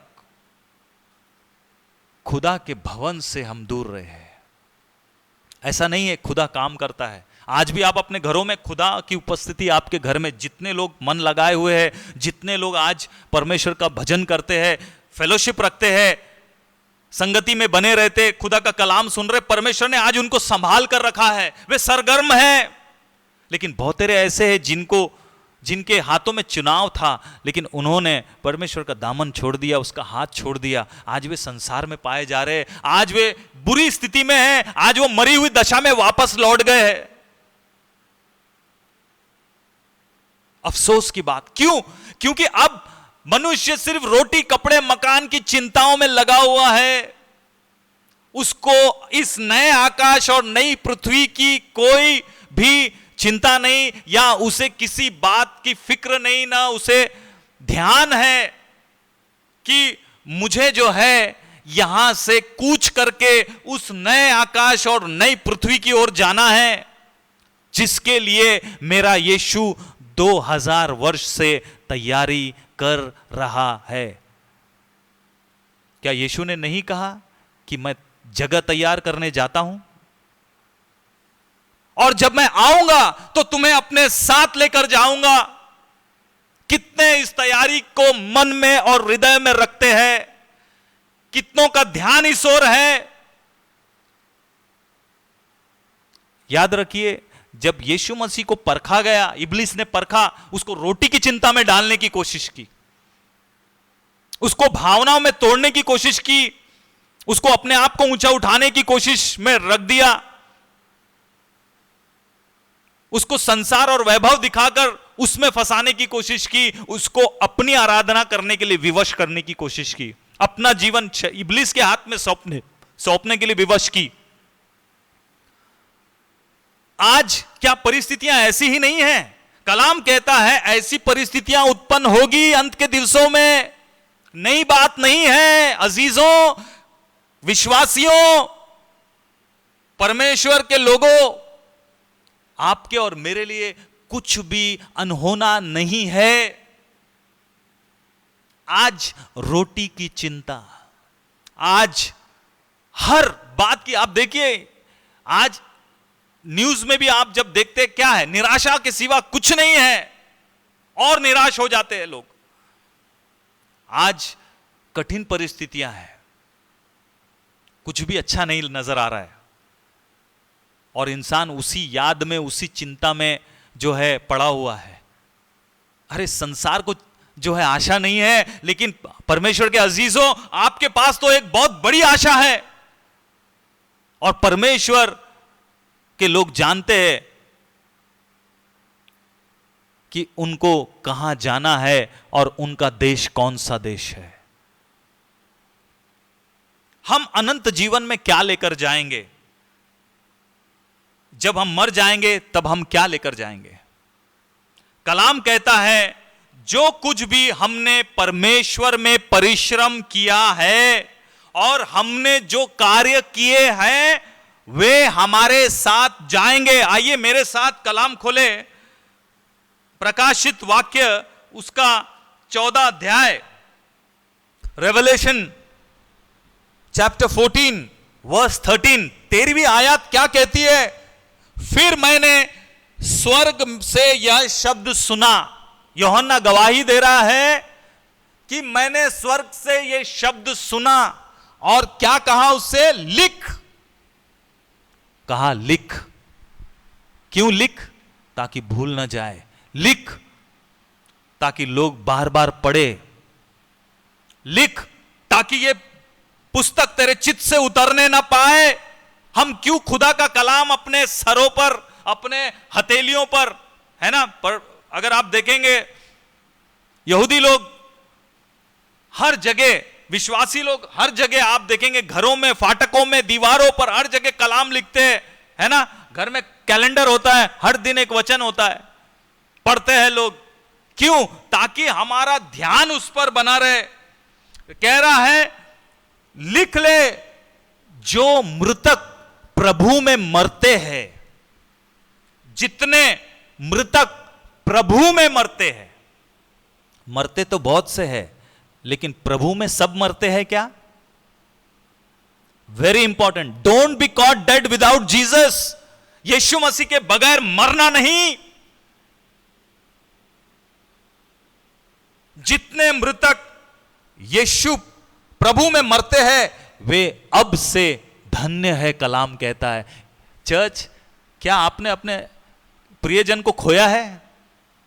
क्या आप निराश है? ये धन्य वचन को पढ़िए। कलाम कहता है वे लोग धन्य हैं जो प्रभु यीशु में मरते हैं, जो प्रभु में मरते हैं। उन मृतकों के लिए लिखा है जो मृतक प्रभु में मरते हैं वे अब से धन्य हैं। और क्या कहा जा रहा है? आत्मा कहता है, खुदा का आत्मा क्या कह रहा है? हां, हामी भर रहा है, गवाही दे रहा है, हां, क्योंकि वे अपने सारे परिश्रम से विश्राम पाएंगे और उनके कार्य उनके साथ हो लेते हैं। यहां पर वचन साफ कह रहा है उनके कार्य उनके साथ हो लेते। सब प्रकार के परिश्रम से उनको परमेश्वर निजात देंगे, विश्राम देंगे। स्मरण रखे, हमारा पृथ्वी पर का समय, इसका मतलब क्या है? वो अस्थाई है, इट इज टेम्पररी। हम परमानेंट यहां पर खूंटी गाड़कर नहीं बैठ सकते। कितने साल जियोगे? बहुत से लोग दुआ करते हैं, प्रभु हमको 120 वर्ष की आयु दे। बुरी बात नहीं है, गॉड ब्लेस यू, जी लीजिए 120 साल। लेकिन उसके बाद क्या? और इस 120 वर्ष में आप क्या कर रहे हैं? सिर्फ खाना पीना, अच्छा पहनना और सो जाना, मकान बना लेना, बेटे बेटियों की शादी करवा देना, नाती पोती देखकर उनकी भी शादियां करवा देना। क्या क्या करना है? ये खरीदना है, वो खरीदना है। क्या हम परमेश्वर से सिर्फ लंबी आयु मांगते हैं? क्या उत्तम जीवन नहीं मांगते? सो परमेश्वर के अजीजों, याद रखिए, मेरे लिए और आपके लिए पृथ्वी एक कर्मशाला है। यह एक वर्कशॉप है जहां हमें अनंत काल के लिए तैयार होना है। परमेश्वर मुझे और आपको यहां पर इस अनंत काल, इस नई आकाश और नई पृथ्वी के लिए प्रभु मुझे तैयार कर रहा है, प्रभु आपको तैयार कर रहा है। चर्च, यदि मैं यहां से कुछ लेकर जाऊंगा, दो मूल बातें, दो बुनियादी बातें ही लेकर जा पाऊंगा। मेरा मकान, दुकान सब यहीं रह जाएगा। मेरे जो भी रिश्तेदार हैं, सगे संबंधी, मित्र, सब यहीं रह जाएंगे। जब मुझे बुलाया जाएगा, सब कुछ छोड़ना पड़ेगा, यहां तक कि यह देह भी यहां रह जाएगी। फिर मैं क्या लेकर जाऊंगा? दो बातें। पहला, मेरा चरित्र। हम हमारे चरित्र अपने साथ लेकर जाते हैं। हमारे जीवन में हमारे लिए हमारा चरित्र, कैरेक्टर बहुत इंपॉर्टेंट है। कहते हैं ना, अगर if you lose your health and wealth, something is lost. यदि आप अपने सेहत को और अपने धन संपत्ति को अगर खोते तो कुछ आपने खो दिया है। लेकिन यदि आपने अपने चरित्र को खो दिया, if character is lost, everything is lost, सब कुछ खो दिया कहते हैं। हालांकि कलाम हमको सिखाता है, जब हम प्रभु के पास आते हैं, अगर ऐसे कैरेक्टरलेस लोग भी रहे तो परमेश्वर उनके कैरेक्टर को नए सिरे से डेवलप करता है, बनाता है, उसका पुनः निर्माण करता है। लेकिन प्रभु में आने के बाद हमको अपने चरित्र को संभालना है, क्योंकि यही चरित्र जब हम मर जाते हैं और हमारी आत्मा हमारे शरीर को छोड़ देती है, तो जो एक महत्वपूर्ण चीज हम लेकर अपने साथ जा रहे हैं वो हमारा चरित्र ही होगा। जब हमारा पुनरुत्थान होगा और हमें अविनाशी देह दी जाएगी, उस समय में जो व्यक्तित्व हमारा होगा, भीतर जो हमारे अंदर है वही बाहर नजर आएगा। जो हमारे भीतर है वही बाहर भी नजर आएगा। जब हम परमेश्वर के अनुग्रह से अपने जीवनों में लगातार सही चुनाव करते जाते हैं, तब परिणाम स्वरूप हम एक अच्छा चरित्र पाते हैं। और जैसे जैसे हम परमेश्वर के साथ सहयोग करते हैं और अपने हृदय के अंदर परमेश्वर के इस नए अनुग्रह को हम पाते हैं, परमेश्वर हमें नवीनीकरण से लेकर चलता है और हम नए बनते जाते हैं। और दिन प्रतिदिन हम अपने प्रभु यीशु के समान, उसकी समानता में और बढ़ते चले जाते हैं। देखिए नीति वचन क्या कहता है। 4 अध्याय 18वीं आयत कहती है, Proverbs chapter 4 verse 18 says, परंतु धर्मियों की चाल उस चमकती हुई ज्योति के समान है। धर्मियों की चाल उस चमकती हुई ज्योति के समान है, जिसका प्रकाश दोपहर तक अधिक अधिक बढ़ता रहता है। दोपहर के प्रकाश के समान अधिक और अधिक बढ़ता रहता है। धर्मियों की चाल ऐसी रहनी, उनका कैरेक्टर ऐसा होना चाहिए। कलाम कह रहा है यह बढ़ता ही रहेगा। दिन दोपहर के समान सूरज जैसे चढ़ रहा है, उसका प्रकाश भी उतना ही तेज होने लगता है। आंख डालकर आप सूर्य की ओर देखना कठिन हो जाता है, आप देख नहीं सकते।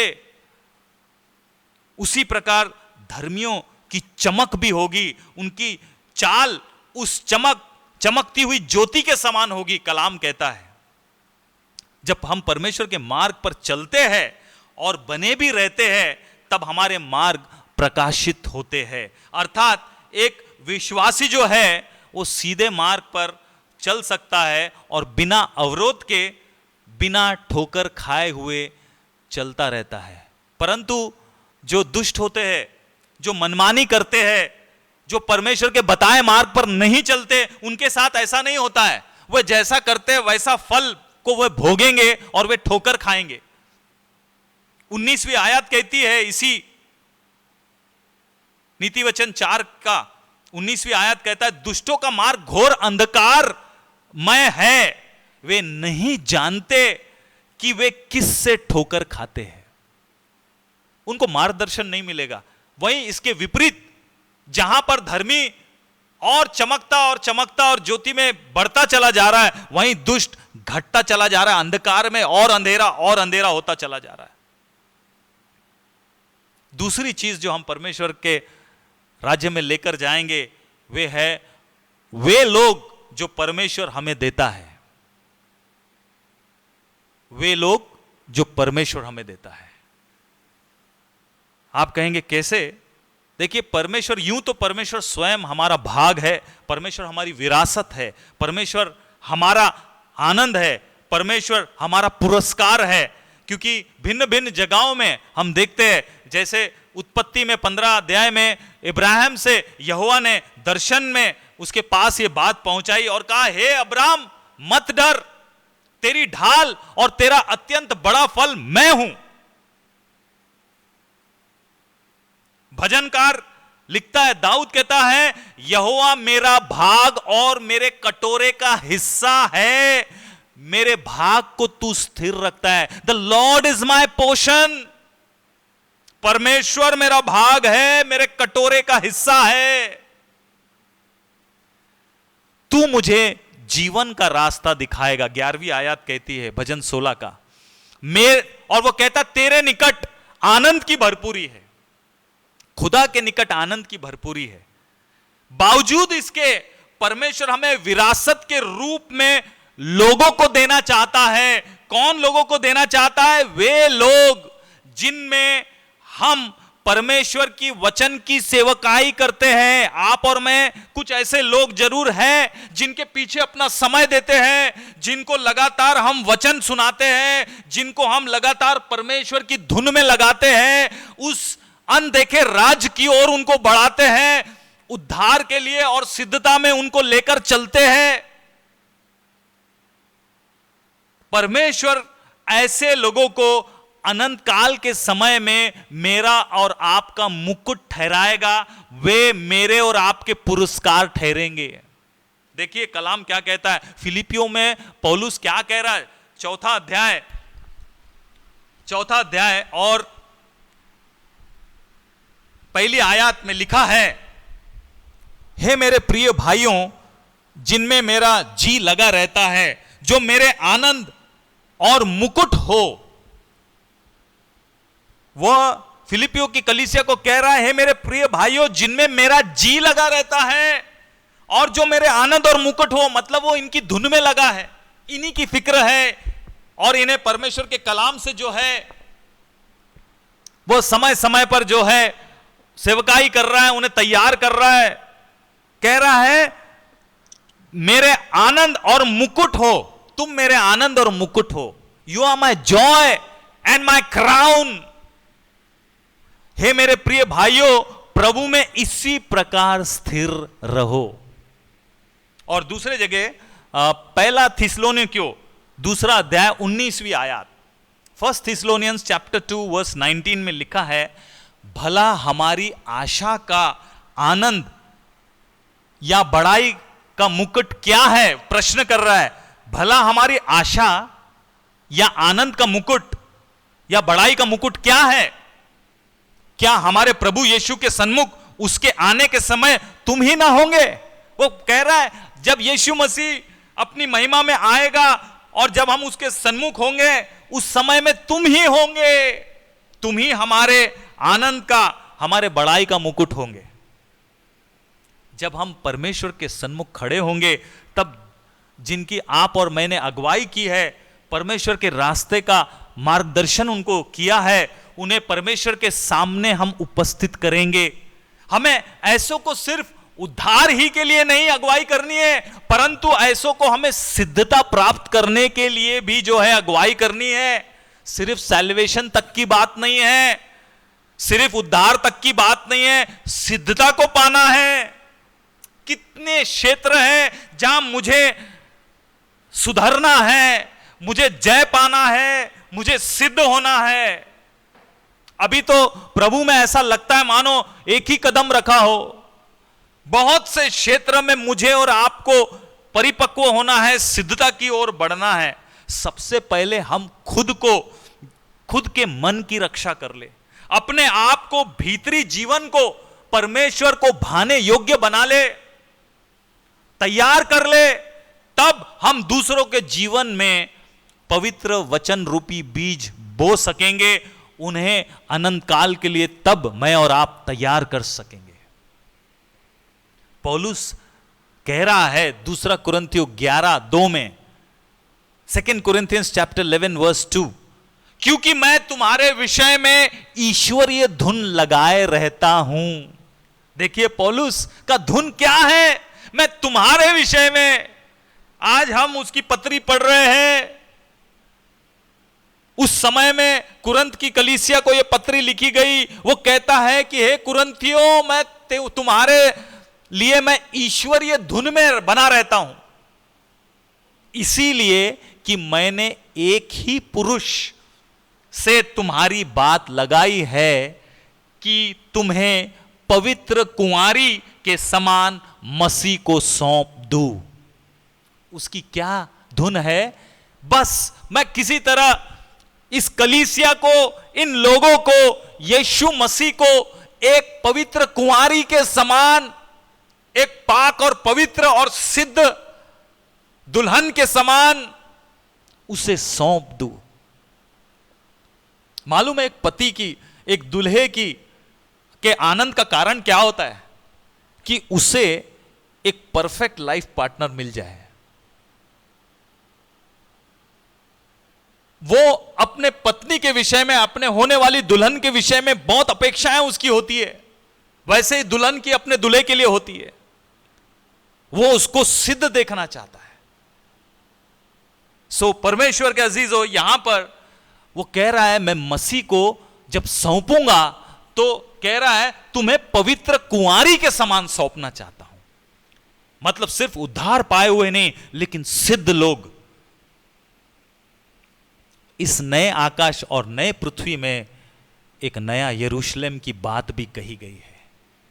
यदि आप प्रकाशित वाक्य 21 और 22 अध्याय, ये दोनों अध्याय को देखेंगे तो ये दोनों अध्याय जो है दरअसल नई पृथ्वी, नए आकाश और नए यरूशलेम को चित्रित करता है, पिक्चराइज करता है। और ये नया यरूशलेम क्या है? ये नया यरूशलेम स्वर्ग से इस नई पृथ्वी पर उतरेगा जो परमेश्वर बनाएगा और जो मेमने की दुल्हन भी कहलाती है। और यही उद्धार पाए हुए लोगों की अंतिम मंजिल है। मेरा और आपका अंतिम मंजिल यही है, यही है। मुझे और आपको इस नए यरूशलेम में प्रवेश करना है। यह नए यरूशलेम के विषय में कहा गया है, it is the glory of God. परमेश्वर की महिमा उनमें थी। जब यूहन्ना को ऊंचे से दिखाया गया, स्वर्गदूत ने दिखाया ऊंचे पहाड़ से, यूहन्ना देख रहा है दुल्हन उतरते हुए, नए यरूशलेम को दिखाया और लिखा है परमेश्वर की महिमा उनमें थी 11वीं आयत में, 21 के 11वीं आयत में। और उसकी ज्योति कैसी थी? बहुत बहुमूल्य पत्थर अर्थात बिल्लौर के समान यशब की तरह स्वच्छ थी। It was crystal clear, clear as a crystal. इसका मतलब क्या है? कि इसके भीतर कुछ भी गलत या अंधकार इसमें प्रवेश न करने पाएगा। और यहां पे रात भी ना होगी। इसी अध्याय में लिखा है यहां रात ना होगी। 22वें अध्याय के 4 वचन में भी लिखे, यहां रात ना होंगी। जो कुछ भी जो घिनौना है वह इसमें प्रवेश नहीं करने पाएगा। Nothing abominable will be able to enter. कुछ भी घृणित और घिनौना इसमें प्रवेश करने नहीं पाएगा। 21 अध्याय के 8वीं आयत में इसका वर्णन है। डरपोकों को, अविश्वासियों को, घिनौनों को, हत्यारों को, व्यभिचारियों को, टोनहों को, मूर्ति पूजकों को और सब लायर्स, जितने झूठे हैं, जितने झूठों का भाग उस झील में मिलेगा। नए यरूशलेम में नहीं मिलेगा, उस झील में मिलेगा जो आग और गंधक से जलती रहती है। दूसरी मृत्यु। 27वां आयत भी पढ़ लीजिए, वहां पर आखिरी वचन इस अध्याय का लिखा है, परंतु उसमें कोई अपवित्र वस्तु या घृणित काम करने वाला या झूठ का गढ़ने वाला किसी रीति से प्रवेश न करेगा।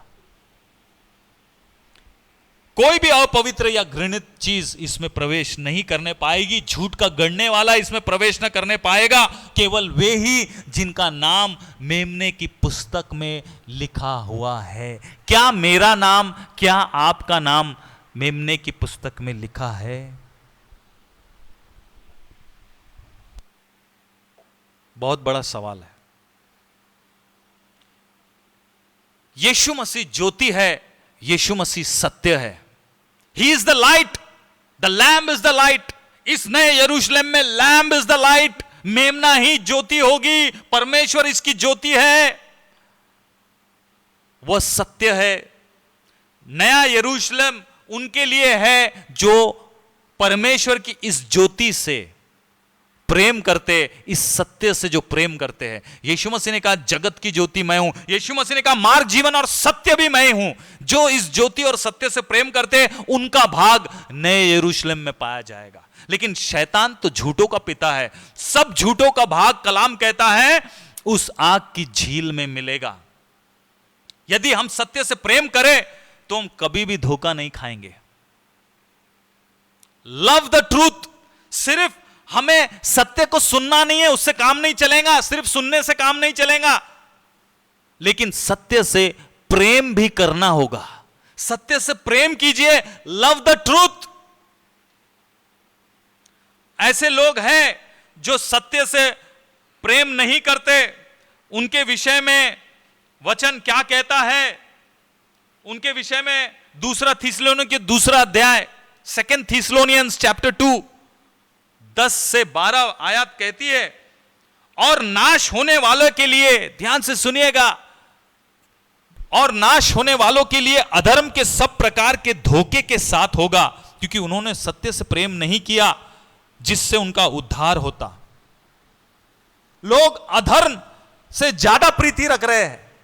सब प्रकार के धोखे के साथ होगा उनके लिए, क्योंकि उन्होंने सत्य से प्रेम नहीं रखा। क्या बोल रहा है? सत्य सुना नहीं, सुना जरूर है उन्होंने भी, लेकिन सत्य से प्रेम नहीं किया। They did not love Jesus.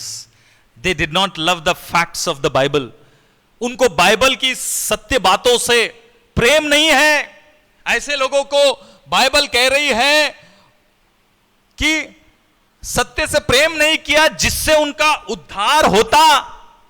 यदि आप सत्य से प्रेम करेगा आपका उद्धार हो जाएगा। यदि आप यीशु से प्रेम करेंगे आपका उद्धार हो जाएगा, लेकिन उन्होंने ऐसा नहीं किया। इस कारण परमेश्वर ने उनमें एक भटका देने वाली सामर्थ को भेजा कि वे झूठ की प्रतीति करे।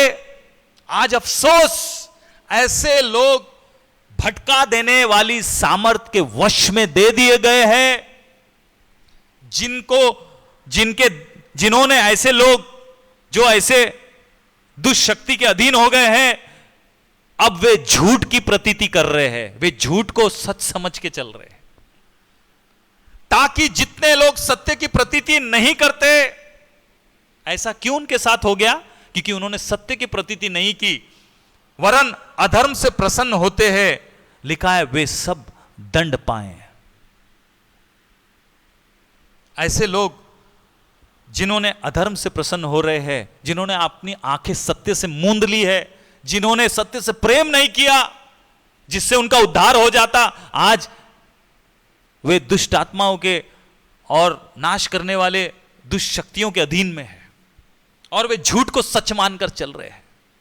बहुत अफसोस है जब हम ये बातें सुनते हैं। आज चौकस हो जाइए परमेश्वर के अजीजों, कलाम मुझे और आपको चौकस कर रहा है, यहां पर चेतावनी दे रहा है कि हम अपने भाग को ना खो दे, हम उस नए यरूशलेम अपने विरासत को ना खो दे। हम इस दुनिया में आए, एक पेट लेकर आए हैं, भूख लेकर आए हैं, और हम जानते रोटी कितनी महत्वपूर्ण है। भूख जो है इसको तृप्त करना बहुत जरूरी है। पहला आदम रोटी के चक्कर में ही जो है अदन की वाटिका से निकाल दिया गया, पाप में गिर गया।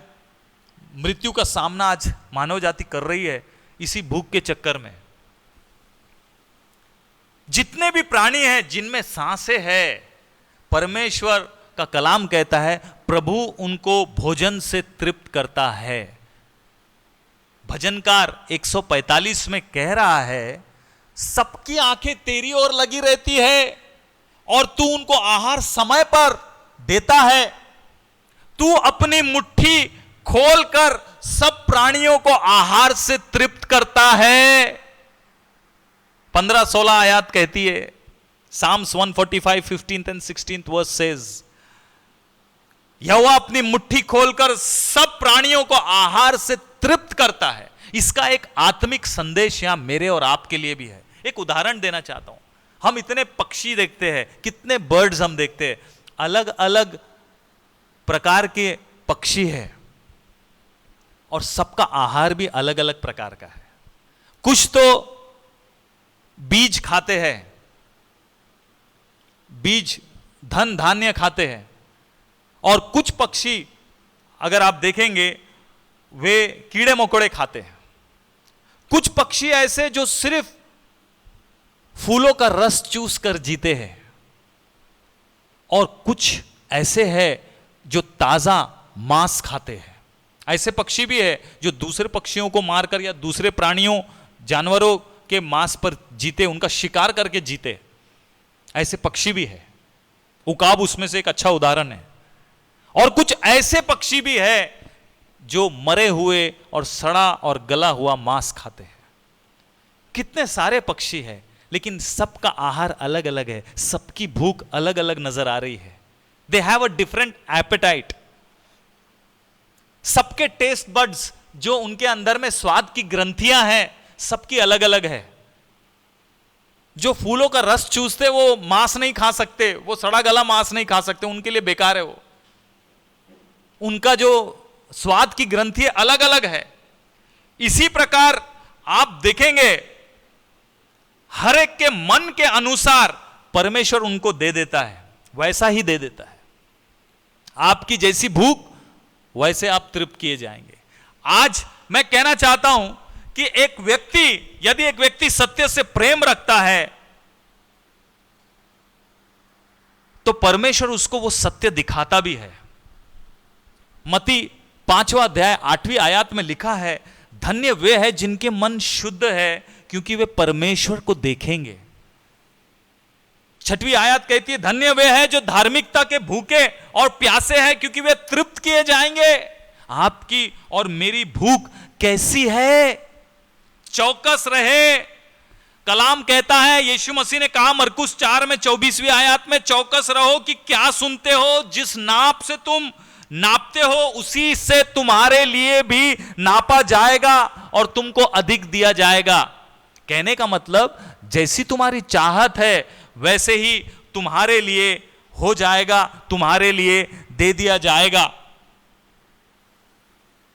मालूम है आग की झील में क्यों लोग जाएंगे? क्योंकि उन्होंने घिनौनी बातें और घिनौने कामों को पसंद किया। उनकी दिलचस्पी इन बातों में है, उनको इसमें बड़ा टेस्ट आता है। उनके हृदय ज्योति के बजाय अंधकार से अधिक प्रीति रखते हैं। उनको सत्य के बजाय झूठ से ज्यादा प्रेम है। उन्होंने काल्पनिक अशुद्ध बातें बिगड़ी हुई व्यर्थ आस्थाओं पर अपना जीवन बिताया है, उस पर जिए हैं। और पुराने फरीसियों की तरह उन्होंने खुदा के कलाम को अपने हृदय में स्थान नहीं दिया। जिस प्रकार फरीसियों ने यीशु मसीह के ऊपर पत्थर उठा लिए, यीशु मसीह ने कहा कि तुम्हारे हृदय में मेरा कलाम स्थान नहीं पाता, परमेश्वर का वचन स्थान नहीं पाता, इसलिए तुम मुझे मार डालना चाहते हो। आज ऐसे ही लोग परमेश्वर के कलाम पर नहीं जीना चाहते। व्यर्थ बात, झूठी बात, घिनौनी बातें, बिगड़ी हुई बातें, उलझी हुई बातें, काल्पनिक बातें, थ्योरीज, उपन्यास, ये उनको ज्यादा पसंद है। रोमियो पहले अध्याय में पौलुस ने बहुत जबरदस्त बात कही है। मैं ये बात बोलकर जल्दी खत्म करना चाहता हूं। पहले अध्याय रोमन्स चैप्टर 1, बहुत से लोगों ने खुदा को जानने के बावजूद, वचन कहता है 21 अध्याय में, इस कारण कि परमेश्वर को जानने पर भी उन्होंने परमेश्वर के योग्य बड़ाई और धन्यवाद नहीं किया, परंतु व्यर्थ विचार करने लगे, यहां तक कि उनका मन निर्बुद्धि और अंधेरा हो गया। बी वेरी केयरफुल, बहुत सावधान हो जाइए। आज हम अपनी देह को, अपने प्राण को, अपनी आत्मा को क्या खिला रहे हैं? हमारी भूख क्या है? रोटी, कपड़ा, मकान, दुकान की चिंता मत कीजिए, वो तो यूं ही खुदा दे देगा। अगर पेट दिया है तो भोजन भी देगा। आकाश के पक्षियों को देखो, न बोते न काटते हैं, न इकट्ठा करते, तो भी उनका परमेश्वर उनको खिलाता है। आज आपकी चिंता क्या है?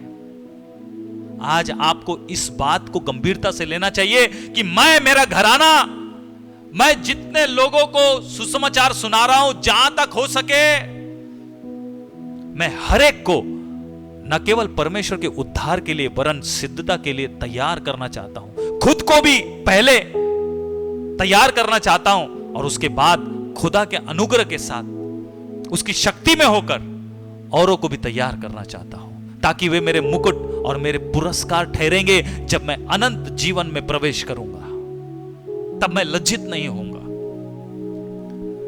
पौलुस कहता है इस पहले रोमियो में ही 24वीं आयत में, इस कारण परमेश्वर ने उन्हें, ऐसे लोगों को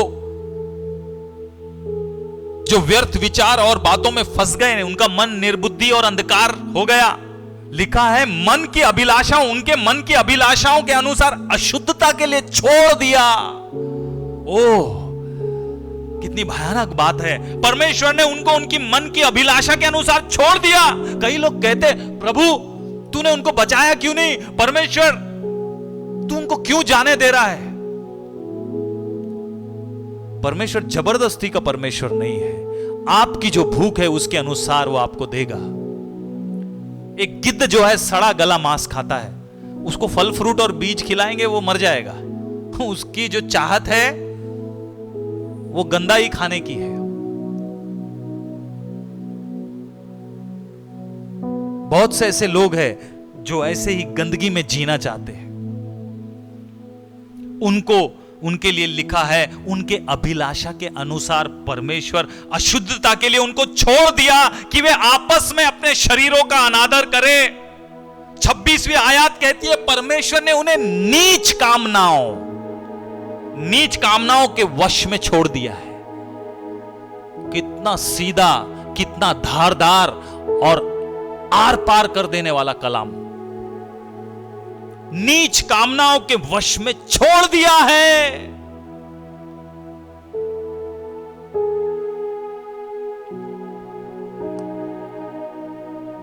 परमेश्वर आज मुझे समझा दे मेरी भूख क्या है, मैं तेरे उजियाले में चल सकूं। 28वीं आयत में इस पहले रोमियो में लिखा है, जब उन्होंने परमेश्वर को पहचानना न चाहा, मैं और आप उद्दंड हो जाते परमेश्वर के अजीजों। परमेश्वर तो भला है और उसकी करुणा सदा की है, लेकिन क्या हम आज परमेश्वर को पहचानना चाह रहे हैं? उन्होंने परमेश्वर को पहचानना ना चाहा तो परमेश्वर ने भी उन्हें उनके निकम्मे मन पर छोड़ दिया है। आज निकम्मी बातों से निकल कर आना है, निकम्मे चीजों पर ध्यान नहीं देना है, अन्यथा अनुचित काम हमारे द्वारा होंगे। कलाम में साफ लिखा है। इसलिए जरा विचार करिए कि आज मेरी भूख क्या है, आज मेरी दौड़ क्या है, आज क्या मैं उस निशाने की ओर दौड़ रहा हूं जो परमेश्वर ने मेरे और आपके लिए रखा हुआ है। इसीलिए 22 अध्याय, प्रकाशित वाक्य 22 अध्याय चैप्टर 22 वर्स 10 and 11 से 10 और 11वीं आयत में, मैं एक बार पहले भी इस कलाम में से पढ़ चुका हूं, लिखा है, फिर उसने मुझसे कहा, यूहन्ना आखिरी में कह रहा है, मुझसे कहा, इस पुस्तक की भविष्यवाणी की बातों को बंद मत कर। यह भविष्यवाणी है परमेश्वर के अजीजों जो पूरी होकर रहेगी, और इस भविष्यवाणी की पुस्तक को बंद मत कर, इसे खोल, इसकी चर्चा कर, इसको कहकर सुना दे। क्या? क्योंकि समय निकट है, समय निकट है। परमेश्वर अपने समय पर आएगा। कोई दिन, कोई तारीख मुकर्रर नहीं है, लेकिन कलाम कहता है उसके लोग जो विश्वास करते हैं उनको वो समझ दी गई है। वे हालातों को देखकर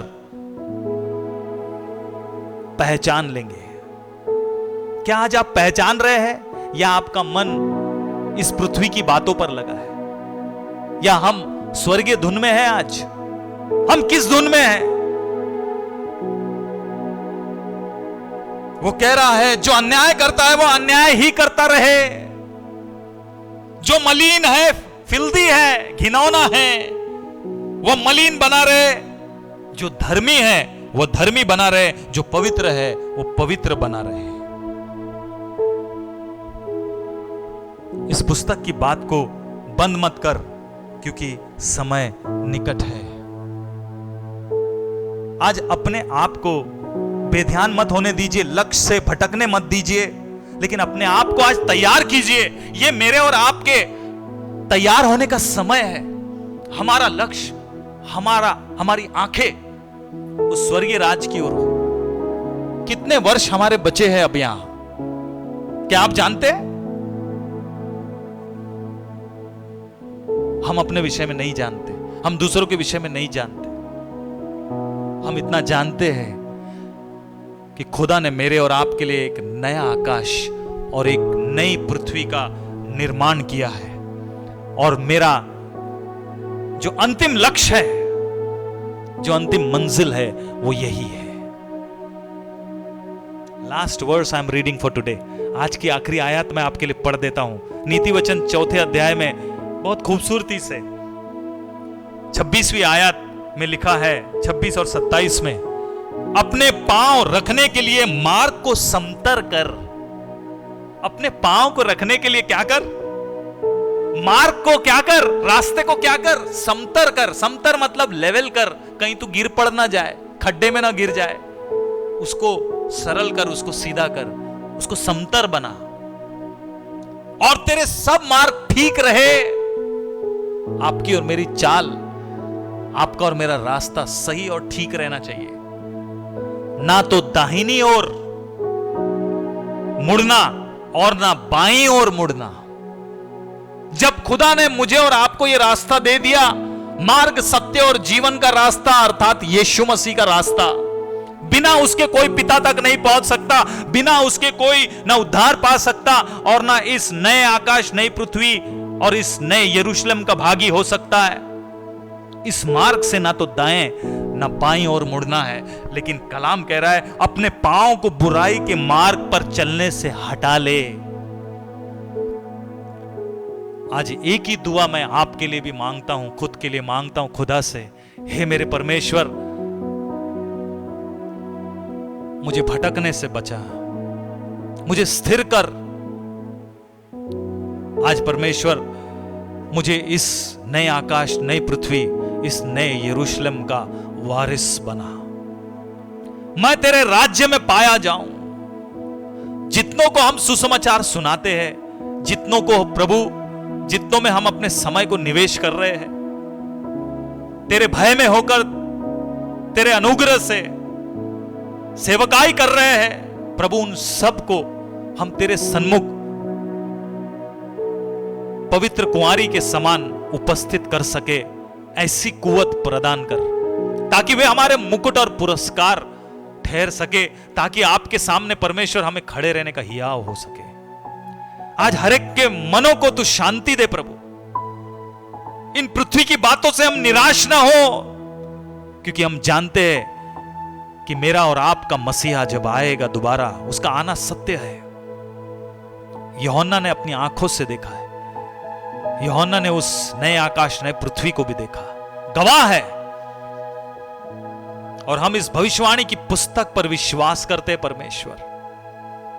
जितने आज हमारे साथ एक मन एक चित्त होकर विश्वास कर रहे हैं, सबों को स्मरण रखना प्रभु, हम खराई के साथ इस सत्य के मार्ग पर चलने वाले बने, ना दाईं और ना बाईं और मुड़ने वाले, परंतु अपने पांवों को बुराई के मार्ग से अलग रखने वाले, हटा ले जाने वाले हो जाए, लक्ष्य की ओर दौड़ने वाले बना। सारी महिमा और आदर, गौरव तुझी को देते। इस प्रार्थना को यीशु के नाम से मांगते, सुन और कबूल कर, आमीन। आइए प्रभु की सिखाई प्रार्थना करें। हे हमारे पिता, तुझे स्वर्ग में है, तेरा नाम पवित्र माना जाए, तेरा राज आवे, तेरी इच्छा जैसे स्वर्ग में पूरी होती है वैसे पृथ्वी पर भी हो। हमारे दिन भर की रोटी आज हमें दे। जिस प्रकार हमने अपने अपराधियों को क्षमा किया, वैसे तो हमारे अपराधों को भी क्षमा कर। हमें परीक्षा में न डाल, परंतु बुराई से बचा, क्योंकि राज, पराक्रम और महिमा सदा तेरी है। आमीन और आमीन। आइए अंतिम आशीष के साथ विदा होगे। अब हमारे परमेश्वर पिता का प्रेम, प्रभु यीशु मसीह का अनुग्रह और पवित्र आत्मा की सहभागिता हम सबों के साथ युगान युग तक बनी रहे। सब कहे आमीन और आमीन। God bless you. प्रभु आशीष दे। आमीन।